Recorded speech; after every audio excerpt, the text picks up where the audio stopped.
ওসমান হাদির মৃত্যুতে দেশ জুড়ে বইছে শোক আবহ। জুমার নামাজের পর রাজনৈতিক নেতাদের সঙ্গে সর্বস্তরের মানুষ তার আত্মার মাগফিরাত চেয়ে মোনাজাত করেন।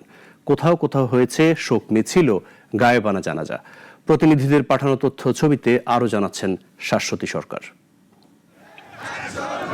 জুমার নামাজ শেষে রংপুর জুলাই চত্বরে বিপ্লবী ছাত্র জনতারা দোয়া মাহফিল ও শোক মিছিল করেন। রাজনৈতিক নেতারা সহ সর্বস্তরের মানুষ উপস্থিত ছিলেন। ময়মনসিংহে ইসলামী ছাত্র শিবিরের উদ্যোগে বিক্ষোভ মিছিল হয়েছে।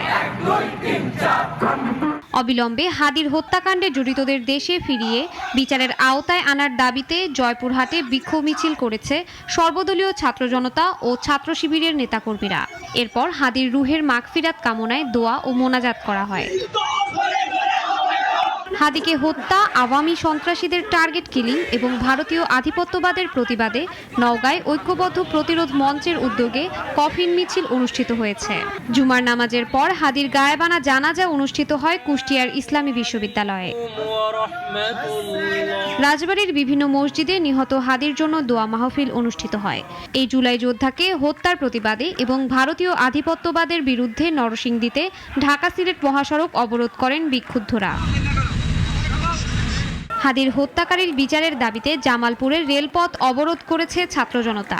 এ সময় উপদেষ্টাদের পদত্যাগের দাবিও ওঠে। হবিগঞ্জে সড়ক অবরোধ করে স্বরাষ্ট্র উপদেষ্টা ও জেলা আওয়ামী লীগ নেতা সুশান্ত দাসের কুশপুত্তলিকা দাহ করা হয়। শাশ্বতী সরকার, নাগরিক।